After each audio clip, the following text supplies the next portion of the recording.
여러분 안녕하세요, 롱장입니다. 오늘 건축 현장에 나와 있고요. 여기랑 지금 뒤에까지 30여 세대 건물이 다 준공이 됐고 다 지어진 지는 오래됐고요. 이제 매각이 끝났습니다. 잔금까지 다 받았고 오늘은 이제 여기서 촬영할 수 있는 마지막 날인 거죠. 이제 여기는 입주해서 사람들이 이제 살겠죠. 제가 그것 때문에 지은 거니까. 끝나고 나서 좀 뭔가를 정리해 드리고 싶었어요. 돈에 관련된 거예요. 이쪽 지금 건축업계는요, 시행, 시공 둘 다 굉장히 안 좋아요. 시행은 이제 이자, 그리고 이제 이 판매에 대한 부담감, 이것 때문에 어렵고, 시공하시는 분들은 이제 강화된 안전, 당연히 지켜야 되는 거긴 한데, 그리고 이제 미수금이라 그러잖아요. 잔금을 못 받아서 어려워하시는 분들이 많아요. 아무튼 정리하자면 금리 급발진, 그리고 부동산 시장의 침체 이후에 안 힘들어진 곳은 없어요. 여기도 제가 예상하고 기대했던 수익보다 훨씬 적게 나왔어요. 그러니까 원래 이런 것 같아요. 사업이란 게 확실한 게 아니잖아요. 일단 첫 번째로 제가 재테크를 하면은 저도 그렇고 다른 분들도 그렇고 뭔가 되게 잘 된 거 많이 보여드리잖아요. 저는 안 된 것도 보여드리고 싶어요. 마이너스가 나진 않았거든요.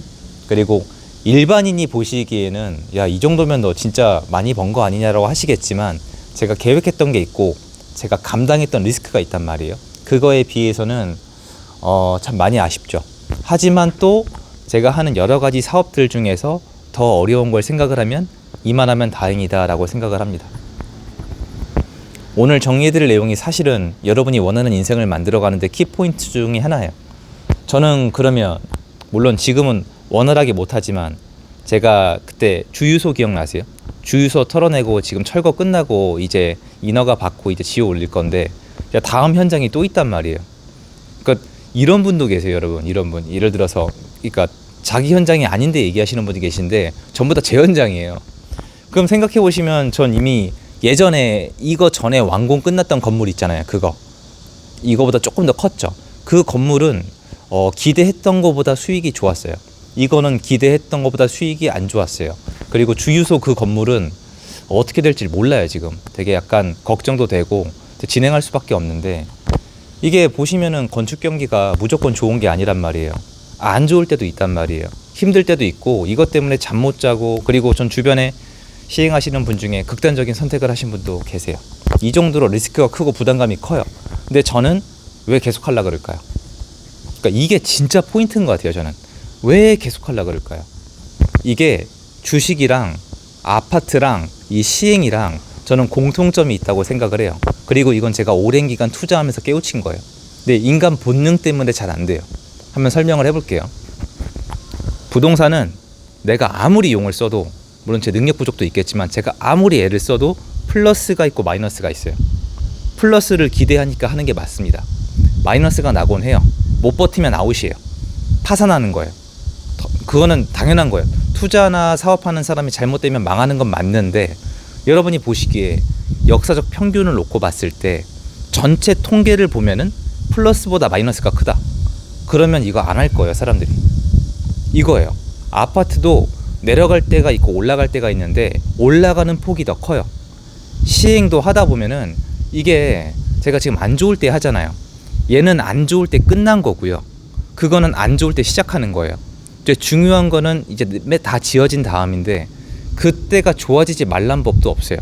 좋아지지 않을 수도 있어요. 그런데 전체 평균을 놓고 봤을 때 이런 마이너스 구간보다 플러스의 그 폭발력이 되게 커요.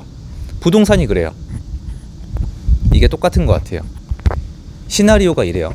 지난 정권 그리고 이제 얼마 전까지, 지금 얼마 전까지는 안 좋았지만 그 앞에 부동산 아파트가 굉장히 많이 오를 때 어떤 얘기가 있었냐면은 공급 부족이라는 얘기가 있었어요. 한국 역사에 몇 번 굵직하게 공급 부족 이슈가 있었고 그때 가격은 폭등했어요. 사람들이 그때 집을 몰려서 사거든요. 이것도 마찬가지예요. 이런 집이 필요하신 분들이 갑자기 많이 생길 수가 있는데 아파트랑 약간 성격이 다를 뿐이에요. 그럼 그때 또 몰려요.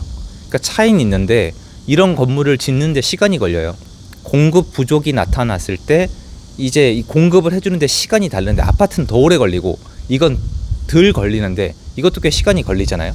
그러면 그때 수요가 몰리면서 가격이 되게 폭발적으로 올라가는 경험을 전 했던 것 같아요. 그러니까 마이너스보다 플러스에 되게 집중하는 것 같아요. 제가 땅이나 아파트나 이런 현장을 여러분 계속 다니는데 저 주변에 이제 직원분들이나 주변 분들이 보면 웃는 게 보일지 모르겠는데 제가 이게 색깔이 달라요. 보기 좋은 건 아닌데, 그러니까 저는 집에서 가만히 영상만 만드시는 분들 보면은 딴 건 아니에요. 저보다 많이 아시고 영리하신 분들 많겠지만 이 투자의 흐름, 이런 긴장감, 이 고통, 이런 거를 모르실 가능성이 높단 말이에요. 그러면 이거 투자를 왜 진짜 해야 되는지 모를 수가 있는데, 저는 이 기간을 담담히 견뎌왔고 앞으로도 견딜 거예요. 견디는 이유는 딴 게 아니에요. 앞으로 있을 상승장에서 상승폭이 또 크게 나올 수 있다고 생각하기 때문이에요.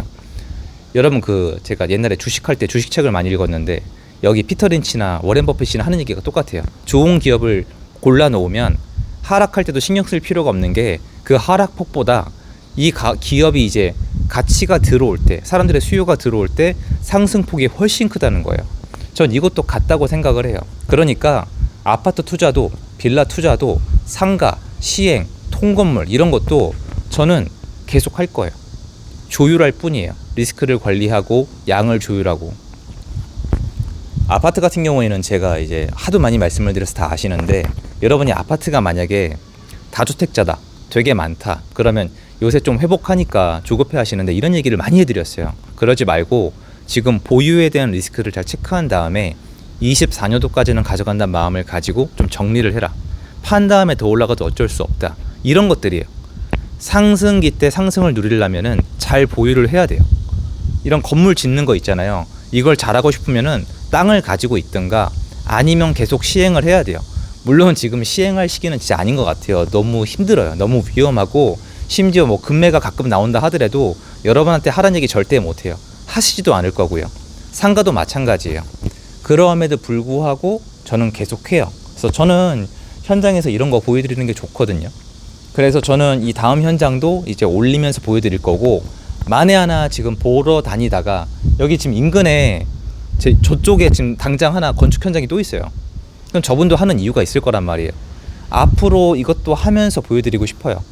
정리를 하자면 얘는 수익이 잘 나진 않았어요. 마이너스가 나실 수도 있잖아요. 그럼 또 언젠가 이 다음 현장, 아까 보여드린 주유소 있잖아요. 그거는 마이너스가 날 수도 있어요. 근데 저는 그래도 천천히라도 계속 할 거예요. 그러니까 투자는, 여러분 제가 이제 아파트나 다른 거 투자에 비해서 제가 분명히 말씀드리는데 이게 압도적으로 어려워요. 그러니까 난이도 자체가 어렵다고 할 수밖에 없어요. 리스크가 너무 많아요. 뭐 민원은 많이 들어보셨을 거고 뭐 별의별 게 다 있습니다. 그러함에도 불구하고 만약에 한 분야에서 수익을 내고 싶으시면은 저는 방법이 없다고 봐요. 정리를 해보면 이래요. 저는 이렇게 행동으로 보여드리면서 말씀드리고 싶어요. 여러분이 어떤 재테크를 하고 싶다고 쳐요. 그러면은 역사적으로 최소한 10년, 20년 이상, 한 20년 이상, 이거는 주택은 40년이잖아요. 그 이상 기간을 놓고 봤을 때 플러스 기간, 마이너스 기간이 분명히 있을 거예요. 물론 그 이유를 파악해야 되겠지만 마이너스 구간의 마이너스 폭보다 플러스 구간의 폭이 월등히 컸던 자산이라면 그 선택법을 배운 다음에 타이밍을 맞추면 제일 좋죠. 근데 완벽하게 맞추는 건 신의 영역이에요. 워렌 버핏도 못하는데 우리가 어떻게 해요? 그거를 해놓고 기다려야 되는 것 같아요. 그러니까 이 차인 것 같아요. 제가 둘 다 해보니까 직장 생활은 이게 힘들 땐 직장 생활 솔직히 부럽다는 생각이 들 정도예요. 너무 힘드니까 안정돼요. 그러니까 뭐든지 계획할 수가 있어요.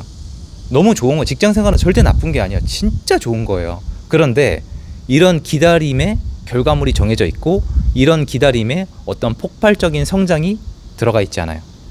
근데 이 영역은 여러분이 눈에 보이시는 누군가가 얘기하는 폭발적인 성장, 그 돈만 보고 하면 안 돼요. 오히려 이 시행, 부동산이야말로 직장 생활처럼 오래 버틸 수 있도록 해야 돼요. 그러면 역사가 얘기해 주건데 언젠가 공급이 부족하고 수요가 많아지면은 이 상승폭이 되게 큽니다. 그리고 월급과 달리 인플레이션, 화폐 가치 하락에 보다 적극적인 반응을 해요. 그 시기는 계단식이에요. 언제 나올지 모르는데 그렇게 버티다 보면 또 여러분한테 운이 따라주면은 그 시기에 많은 돈을 벌 수 있다는 거를 역사가 전 얘기해 준다고 생각을 해요. 그러니까 우린 반대로 하고 있는 거예요. 이쪽 분야는 도전을 안 하거나 버틸 생각을 안 해요. 그냥 단지 돈을 쫓아요. 저도 그래요. 그런데 제가 보면은 기다려야 돼요. 직장 생활은 저도 했었지만 전 직장 생활 하시는 분들 정말 존경하거든요. 너무 힘든 거기 때문에. 그럼에도 불구하고 여러분들은 잘 버텨요. 근데 이 분야야말로 여러분의 그 인내심과 공부하는 그 능력들을 가지고 버티면은 언젠가 큰 기회가 한번 올 수 있지 않을까라는 생각이 들고, 말이 아니라 행동으로 지금 보여드려 왔고 앞으로 보여드릴게요. 그래서 오늘은 여기를 이제 뒤로 하고 떠납니다. 이제는 이건 더 이상 제 건물이 아니거든요. 그래서 잘 쓰였으면 좋겠는데 아쉬운 마음은 남아요. 근데 이런 것들을 기록으로 남겨서 시행착오 줄이고 가성비 올리고 발악을 해야죠. 그리고 버티다 보면 언젠가 기회가 오지 않을까요? 혹시 또 모르죠. 1년, 2년 이내에 제 어떤 시행 현장이 또 대박을 내고 있을지도 모르잖아요. 그럼 그때는 자랑하는 영상을 찍으면서 또 공유 드릴 수 있는 방법을 제가 강구해 보겠습니다. 어쨌건 시원섭섭한데 오랜 시간도 걸렸는데 끝났습니다. 끝났고 받아들여야겠죠. 그게 투자자의 태도인 것 같습니다. 그래서 여기서 인사드리고 여러분들이 이제 제가 이렇게 성장해가는 모습 계속 보셨으면 좋겠습니다. 선크림 꼭 바르고 다니세요. 감사드리고요. 제 영상 여기까지입니다. 안녕히 계세요.